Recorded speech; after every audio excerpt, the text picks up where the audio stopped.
যেমনটি আমরা লাস্ট এপিসোডে দেখছিলাম, জিয়ান সেখানে বসে বসে অ্যানশিয়েন্ট প্ল্যান সম্পর্কে ভাবতে ভাবতে এখানেই এপিসোডটি শেষ হয়ে গিয়েছিল।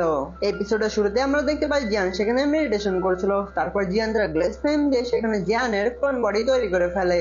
জিয়ান সেই ক্লোন বডিকে দেখে বলে এই ক্লোন বডির পাওয়ার এখনো দাউলিন লেভেলের মধ্যেই রয়েছে, তাই আমাদের পরবর্তী কাজ হলো ওয়াইন্ড এবং থান্ডারের কম্বাইন্ড পাওয়ার ইউজ করা এবং এটি সম্পর্কে ভালোভাবে প্র্যাকটিস করা। তারপর জিয়ান দীর্ঘশ্বাস ফেলে বলে, যখন আমি 3000 ইয়ার থান্ডার বোল্টের প্র্যাকটিস করছিলাম তখন আমি কিছুটা থান্ডার ক্লাউড থেকে ওয়াইন্ড এবং থান্ডারের পাওয়ার অ্যাবজর্ব করেছিলাম, কিন্তু সেটুকু থান্ডার পাওয়ার আমার ক্লোন বডির জন্য পর্যাপ্ত না। তখন তিয়ানাও বলে, গাধা, তোমাকে বলেছে তোমাকে ওয়াইন্ড এবং থান্ডারের পাওয়ার ইউজ করতে হবে? এটা শুধু একটা ওয়ে ছিল প্র্যাকটিস করার জন্য। তুমি চাইলে এখনো অন্য এনার্জি সোর্স গুলো ইউজ করতে পারো, যেমনটা তার মধ্যে একটা হলো তোমার বডির মধ্যে থাকা হেভেনলি ফ্লেম। তোমার কাছে যে হেভেনলি ফ্লেম আছে সেই হেভেনলি ফ্লেমের পাওয়ার তোমার ওয়াইন্ড এবং থান্ডারের চেয়ে অনেক বেশি পাওয়ারফুল। বিশেষ করে তোমার ফলেন আর্ট ফ্লেম একবারে জোস, মানে এটার সম্পর্কে কিছু আর বলাই লাগবে না। তুমি যদি তোমার ফলেন আর্ট ফ্লেমকে তোমার ক্লোন বডির মধ্যে ইন্টিগ্রেট বা মেশাতে পারো তাহলে অবশ্যই তুমি যদি ফিউচারে কোনো ইনস্ট্যান্স পাওয়ারফুল ফাইটার তোমার উপর আক্রমণ করে তাহলে তুমি তোমার সোল পাওয়ারকে সেই ক্লোন বডি থেকে রিস্টেন করতে পারবে। আর এখানে কোনো ভয় নেই এবং তুমি এই উপায়ের মাধ্যমে তোমার ক্লোন বডির সোল পাওয়ারের যে উইকনেসটা আছে সেটি তুমি ফিক্স করতে পারবে। তখন জিয়ান বলে, কিন্তু সোল পাওয়ার বা সোলের সবচেয়ে বড় শত্রুই হলো ফলেন আর্ট ফ্লেম, আর ক্লোন বডির সোল পাওয়ার যদি ফলেন আর্ট ফ্লেমের সাথে ডাইরেক্টলি কন্ট্যাক্ট হয়ে যায় তাহলে কি সেটা ডাইরেক্টলি ভাবে রিফাইন হয়ে যাবে? এখন তিয়ানা বলে, পৃথিবীর একটা নিয়ম হলো তুমি যদি কিছু একটা নিতে চাও তাহলে তো একটা কিছু হারাতেই হবে, তাই একবার চেষ্টা করে দেখোই না, এই টেকনিকের ফলে আমাদের লাভও তো হতে পারে। তাছাড়া ফলেন আর্ট ফ্লেম তো তুমি ডিফাইন করেছো, তুমি কি কখনো দেখেছো ফলেন আর্ট ফ্লেমের ইম্প্যাক্ট তোমার সোলের উপর নেগেটিভ প্রভাব ফেলছে? তখন জিয়ানের ক্লোন বডি বলে, আমার মতে তোমার এই কাজটা করে দেখা উচিত। তখন জিয়ান মন খারাপ করে ভাবতে শুরু করে এবং জিয়ান তারপর বলে, আচ্ছা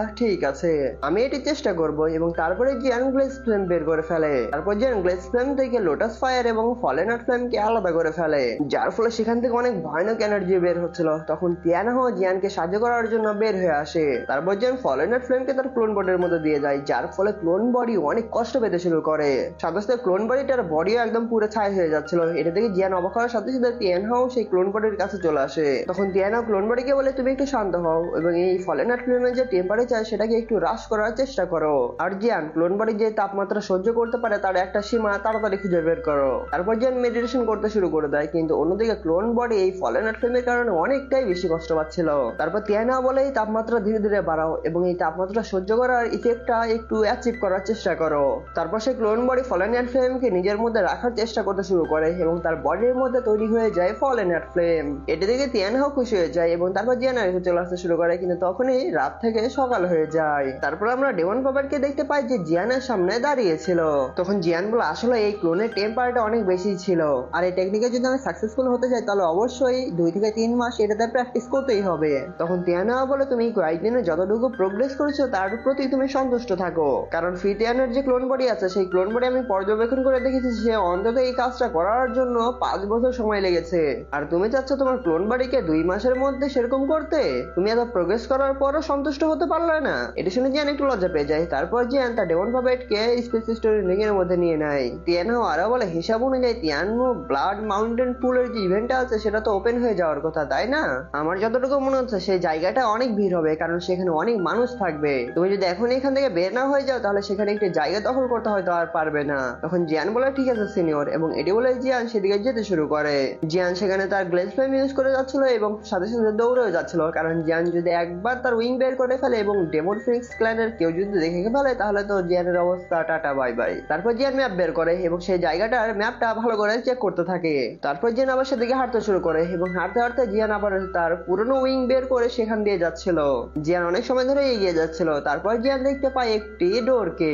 জিয়ান এই গেটকে দেখে অনেকটাই খুশি হয়ে যায়। তখন জিয়ান বলে, তিয়ানো মাউন্টেন ব্লাড পুল এই নামের সাথে ডিজার্ভ করে। তারপর জিয়ান নিচে নেমে আসে এবং অনেক ফাইটারকে দেখতে পায়। তখন জিয়ান বলে, আমি শিওর ছিলাম এখানে অনেক মানুষ থাকবে, আমি আরেকটু সংকোচ বোধ করছি যে এই পিছনের জঙ্গলের কারণে, কারণ সেই জঙ্গলের মধ্যে অনেক ফাইটার আছে যাদেরকে আমি এখনো দেখতেই পাইনি। তারপর একজন ফাইটার জিয়ানকে দেখতে পায়। তখন সেই ফাইটারটি বলে, এখানে আরেকজন ফাইটার চলে আসলো, এখানে এত ফাইটার চলে এসেছে যে আমাদেরই থাকার কোনো জায়গায় হচ্ছে না।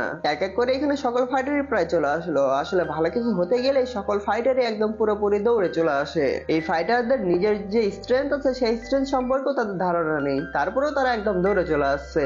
এই পুরো মাউন্টেনে একদম পুরোপুরি ফাইটার দিয়ে ভরে গিয়েছে। এই তিয়ানমো মাউন্টেনটা অনেকটাই প্রশস্ত এবং এই তিয়ানমো মাউন্টেন ব্লাড পুলটা ওপেন হয় 3 বছরে একবার করে, তাই এখানে কি আসতে চাইবে না, সবাই এখানে আসবে একটি জায়গা দখল দখল করতে। তখন আরেকজন ফাইটার বলে এটাও তো হতে পারে কোনো গ্রেট ফাইটার এটা। তখনই একটা পাখির ডাক শুনতে পায় এবং এই ডাক শুনে সেখানকার সবাই অনেক ভয় পেয়ে যায়। তখনই সেখানে অনেক বড় একটা ফিনিক্স চলে আসে এবং একজন ফাইটার বলে এটা আবার কি, এটা আবার ফ্যাংলাই প্যাভিলিয়নের মিস ফ্যাং তো না। এটা শুনে আরেকজন ফাইটার বলে ফ্যাংলাই প্যাভিলিয়ন মিস ফ্যাংকে পাঠিয়েছে, ইনি হলো মিস ফ্যাং এবং ইয়াঙ্গার জেনারেশনের মধ্যে সবচেয়ে পাওয়ারফুল একটা ফাইটার। মিস ফ্যাং এতটা পাওয়ারফুল যে ফিউচারে ফ্যাংলাই প্যাভিলিয়নের লিডার মিস ফ্যাং হতে পারে। তখন আমরা মিস ফ্যাংকে দেখতে পাই এবং তার সাথে ছিল দুজন ইলার এবং সেই দুজন ইলার ছিল 1000 লেভেলের 5 অথবা 6 স্টারের ফাইটার। অন্যদিকে নিচে নর্মাল ফাইটাররা মিস ফ্যাং সম্পর্কে অনেক অনেক ভালো কথা বলছিল। এছাড়াও তারা এটাও বলছিল যে এখানে অনেক অনেক ফাইটার আছে যারা মিস ফ্যাং থেকে অনেক বেশি পাওয়ারফুল, কারণ এই সেন্টার ফ্যাং অনেক বড় এবং সেন্টার ফ্যাংকের মধ্যে এমন এমন ড্রাগন আছে যাদের পাওয়ার হিসাব করা যাবে না। তখন যে মিস ফ্যাংকে দেখে বলে এই টিয়ানমু মাউন্টেন ব্লাড পুলটা সত্যি অনেক পাওয়ারফুল ফাইটারদের জন্য, এখন অনেক পাওয়ারফুল ফাইটার আসবে, কিন্তু আমার ভাগ্য ভালো এখানে ফিতিয়ান আসেনি, যদি ফিতিয়ান আসতো তাহলে আমার অবস্থা কি হতো সেটা আর বলা লাগবে না। এছাড়া আমি মিস ফ্যাংকের পাওয়ার দেখতে পাচ্ছি না, সে হয়তো কোনো টেকনিক ইউজ করছে যার ফলে আমি তার পাওয়ার ভালোভাবে দেখতেই পারছি না। এগুলো ভেবে আমার লাভ নেই, কারণ এই মিস ফ্যাং যতক্ষণ পর্যন্ত আমার সাথে ফাইট করতে আসছে ততক্ষণ পর্যন্ত এগুলো ভেবে আমার কিছুই হবে না। তারপর মিস ফ্যাং বলে ইল্ডারমো আমাদের আদার প্যাভিলিয়ন থেকে কোনো কি ফাইটার এসেছে এখানে টিয়ানমু মাউন্টেন ব্লাড পুলে? তখন ইল্ডারমো বলে এটা আবার বলতে হবে প্রত্যেকটা প্যাভিলিয়ন তাদের ফাইটারকে পাঠিয়ে দিয়েছে। ওয়ানজিয়ানজি প্যাভিলিয়ন থেকে আসছে ত্যান ইং, হংকং প্যাভিলিয়ন থেকে আসছে ওয়াং চিয়াং এবং জিনুন প্যাভিলিয়ন থেকে আসছে মু কিয়াং অং। তখন মিস ফ্যাং বলে এরকম পাওয়ারফুল ফাইটার দেখে মনে হচ্ছে হেভেনলি মাউন্টেন ব্লাড পুলের ফাইটটা অনেকটাই ভালো লাগবে। তখন আরেকজন ইলার বলে মিস ফ্যাং আমরা ফ্যাংলাই প্যাভিলিয়ন থেকে আসার আগে লিডার আমাদের বলেছিল এখানে সব সময় সতর্ক থাকতে হবে, কারণ সেন্ট্রাল ফ্যাংকের নর্দার্ন অঞ্চল থেকে যে সকল ফাইটার এখানে আসবে তাদের লেভেল অনেক বেশি, যার ফলে তারা অনেক ভয়ঙ্কর হয়ে উঠতে পারে, এই জন্য আপনাকে সতর্ক থাকতে হবে সব সময়। তখন মিস ফ্যাং বলে এক্সাম্পল হিসেবে তুমি জিয়ানের কথা বলছো নাকি? এটা শুনে ইল্লার বলে সে গ্রে পোশাক পরা ফাইটার মানে জিয়ান অনেক বেশি ভয়ঙ্কর, কারণ সে একাই ফ্যাংলাই প্যাভিলিয়নকে একদম পুরো মাতাল করে দিয়েছে, এমনকি মাস্টার ফিতানের হাত থেকেও সেই ছেলেটা বেঁচে গিয়েছে, কারণ এই জিয়ান অনেকটাই ভয়ঙ্কর, তাকে নরম ভাবে নেওয়া কখনোই উচিত হবে না। এটা শুনে মিস ফ্যাং বলে এরকম ফালতু ফাইটাররা অন্যজনের পাওয়ার ইউজ করে এরকম কাজগুলো করে, আসলে তাদের কাছে কোনো পাওয়ারই থাকে না। তারপরে সেখানে ব্লাড মাউন্টেন পুলের দরজাটি খুলে যায় এবং সেখান থেকে অনেক বেশি ওরা বের হতে শুরু করে। এদিকে আবার সকল ফাইটার রেডি হয়ে গিয়েছিল সেই গেটের মধ্যে যাওয়ার জন্য, কিন্তু তখন এই গেটের মধ্যে অনেক ভয়ঙ্কর একটা ব্লাস্ট হতে শুরু করে, যার ফলে সেই পাওয়ারের কারণে অনেক ফাইটারের পিছন থেকে অ্যাটাক খেয়ে পড়ে যায়। তারপরে কিছু সময় পর সেই গেটের ব্লাস্টটা থেমে যায় এবং সেই পোর্টালটা অনেকটাই শান্ত হয়ে যায়। এটা দেখে সেখানকার সকল ফাইটার অনেকটাই অবাক হয়ে যায় এবং হা করে দেখতে থাকে। তখন জিয়ান বলে আমি সত্যি অনেকটা লাকি, কারণ আমি যা যা শুনেছিলাম সেন্টার ফ্যাংটা ঠিক সেই রকমই। তারপর জিয়ান উঠে দাঁড়ায় এবং বলে তাহলে শুরু করা যাক এই ইয়াঙ্গার জেনারেশনের মধ্যে ফার্স্ট পজিশন দখল করতে। ওদিকে বাইরে থেকে যে সকল ফাইটার এসেছিল সেই সকল ফাইটাররা একসাথে সেই গেটের মধ্যে যেতে শুরু করে। এই ফাইটার এতটাই বেশি ছিল যে সেই ফাইটাররা যখন গেটের মধ্যে যেতে শুরু করে তখন সেখানে একদম পুরোপুরি রংধনুর মতো হয়ে যায়। তখন মিস ফ্যাং দুইজন ইলারকে বলে আপনারা এখানেই থাকুন, আমি অনেক তাড়াতাড়ি আবার ফিরে আসবো। এটি বলে মিস ফ্যাং তার উইং বের করে একদম পুরোপুরি মিসাইল গতিতে সেই গেটের মধ্যে যেতে শুরু করে। মিস ফ্যাং এর আগে যারা যারা গিয়েছিল মিস ফ্যাং তাদেরও পিছিয়ে ফেলে দেয়, তখন পিছন থেকে ফাইটার একটু শক হয়ে যায় এবং জ্ঞান অনেক স্পিডে তাদেরকে টপকিয়ে মিস ফ্যাং এর আগে চলে আসে। এর দিকে তারা তো একদম পুরোই অবাক হয়ে যায়, আর এই ঝটকাটা দিয়েছিল আমাদের অন এন্ড অনলি টার্কি জিয়ান। এর দিকে মিস ফ্যাং অনেক রেগে যায় এবং রেগে যাওয়ার পর মিস ফ্যাং জ্ঞানের উপর অ্যাটাক করতে শুরু করে, কিন্তু জিয়ান 3000 ইয়ার ঠান্ডা টেকনিক ইউজ করে সেই অ্যাটাক গুলোকে ডজ করতে শুরু করে। তখন জিয়ান মিস ফ্যাং কে বলে থ্যাংক ইউ মিস ফ্যাং আমাকে আগে যেতে দেওয়ার জন্য, আর সামনেই দেখা হবে, তাই আমাকে দোয়াতে মনে রাখবেন, টাটা বাই বাই। তারপর আমাদের টার্কি জিয়ান 3000 ইয়ার ঠান্ডা টেকনিক ইউজ করে সেই গেটের মধ্যে চলে যায়। এটা দেখে মিস ফ্যাং বলে 3000 ইয়ার ঠান্ডা টেকনিক, তারপরেই মিস ফ্যাং অনেক স্পিডে আবার ভেতরে যেতে শুরু করে। তারপর জিয়ান একটি পাহাড়ের উপর চলে আসে, কিন্তু তখনই একজন ফাইটার জিয়ানের উপর অ্যাটাক করে দেয়। তারপর জিয়ান 3000 ইয়ার ঠান্ডা টেকনিক ইউজ করে সেই অ্যাটাকগুলোকে ডজ করতে শুরু করে, কিন্তু তারপর সেই অ্যাটাকগুলো থামে না। তখন জিয়ান উপরে এসে তার গ্লেস ফ্লেম দিয়ে সেই অ্যাটাককে পুরোপুরি ডিস্ট্রয় করে দেয়। আর এই অ্যাটাকটি আর কেউ করেছিল না, এই অ্যাটাকটি করেছিল ফ্যাংলাই প্যাভিলিয়নের মিস ফ্যাং। তারপর মিস ফ্যাং জিয়ানের দিকে যেতে শুরু করে এবং যেতে যেতে বাইরের গ্ল্যানের অনেকগুলো ফাইটার সেখানে চলে এসেছিল। তখন জিয়ান বলে মিস ফ্যাং আমি শুধু আপনার আগে এসেছিলাম, এর ফলে আপনি আমার উপর অ্যাটাক করবেন এবং এরকম ব্যবহার করবেন, এরকম ব্যবহার ফ্যাংলাই প্যাভিলিয়নের কোনো পার্সন থেকে হতে পারে না। তখন মিস ফ্যাং বলে তুমি তো 9 হেভেন ডোমেইন ফরমেশনকেও ভেঙে দিয়েছো এবং সাথে সাথে যে ফ্যাংলাই প্যাভিলিয়নের মাস্টার ফিতিয়ানের হাত থেকেও বেঁচে গিয়েছে। এই ফরমেশনটা তৈরি করেছিল ফ্যাংলাই প্যাভিলিয়ন 3 জন ইল্ডার, কিন্তু তুমিও সেটি ভেঙে দিয়েছো, তাই না জিয়ান? জিয়ানের নাম শুনে সেখানকার ফাইটাররা শক হয়ে যায় এবং বলে এসে জিয়ান যে ইল্ডার উনকে মেরে ফেলেছে ফ্যাংলাই প্যাভিলিয়নের। তখন জিয়ান বলে এখানে আমার কোনো দোষই ছিল না, এখানে দোষ ছিল ফ্যাংলাই প্যাভিলিয়নের, আর এখন যদি আপনি সেই রিভেঞ্জ নিতে আমার সাথে ফাইট করতে চান তাহলে চলে আসতে পারেন, আমি অল টাইম রেডি আছি। তখন মিস ফ্যাং বলে তুমি তো দেখছি অনেক অহংকারী, আর তোমার সাথে ফাইট করে আমার সময় নষ্ট করবো না, আমি শুধু তোমার জন্য ওয়েট করছি হেভেনলি মাউন্টেন ব্লাড পুলের জন্য। তুমি যদি একবার সেখানে চলে আসো তাহলে পুরনো যে হিসাব নিকাশ সবগুলো একদম পুরোপুরি শোধ করে দিব। এবং আমি আশা করছি অবশ্যই তোমার যে স্ট্রেংথ আছে সেই স্ট্রেংথ দিয়ে গ্রুপ স্টেজ পার করতে পারবে, সেখানেই ওয়েট করবো আমি। এটি বলে মিস ফ্যাং তার উইং বের করে সেখান থেকে চলে যায় এবং জিয়ানও তার উইং বের করে সেখান থেকে চলে যায়। তারপর নর্মাল ফাইটাররা বলছিল কি হলো, এখানে তো কিছুই হলো না, এবং এটি বলে চলে যেতে শুরু করে। তারপরে আমরা দেখতে পাই সেখানে লানানকে। আর গাইস, এই মেয়ের শর্টকাট নাম হলো নালান, কিন্তু আমি তাকে নাইন বলে ডাকবো কারণ এই নামটা বেশি সুট খায়। নাইন জিয়ানকে দেখে রেগে যায় এবং তার হাতকে গুছিয়ে নেয়। তারপর সে চেঞ্জ হয়ে যায় এবং আমরা জিয়ানকে দেখতে পাই যে একটি মাউন্টেনের উপর চলে এসেছিল। তারপর যিনি একটি ম্যাপ বের করে এবং সেই ম্যাপ অনুযায়ী সামনে দেখতে থাকে, কিন্তু জিয়ানের সামনে কিছু দেখতে পায় না, একদম পুরোপুরি অন্ধকার হয়েছিল। তখন জিয়ান বলে এই ম্যাপ তো কোনো কাজে লাগছে না এবং সামনে যে কুয়াশাটা আছে সেই কুয়াশাটা অনেক হেভি, যার ফলে আমি সামনে দেখে বুঝতেই পারছি না কোন দিক পূর্ব, কোন দিক পশ্চিম, কোন দিক উত্তর, কোন দিক দক্ষিণ। তখনই জিয়ান পিছনের দিকে একটা মনস্টারের হুঙ্কার শুনতে পায়। তারপর জিয়ান পিছনের দিকে দেখতে শুরু করে এবং জিয়ান সেখানে না দাঁড়িয়ে সেই মনস্টারের হুঙ্কারের দিকে যেতে শুরু করে। তারপর আমরা পাহাড়টি দেখতে পাই এবং সেই মনস্টারের কারণে সেই পাহাড়টি কেঁপে উঠছিল বারবার। তারপর জিয়ান সেই মাউন্টেনের উপর চলে আসে এবং জিয়ান দেখতে পায় একজন ফাইটার সেই মনস্টারের সাথে ফাইট করছে।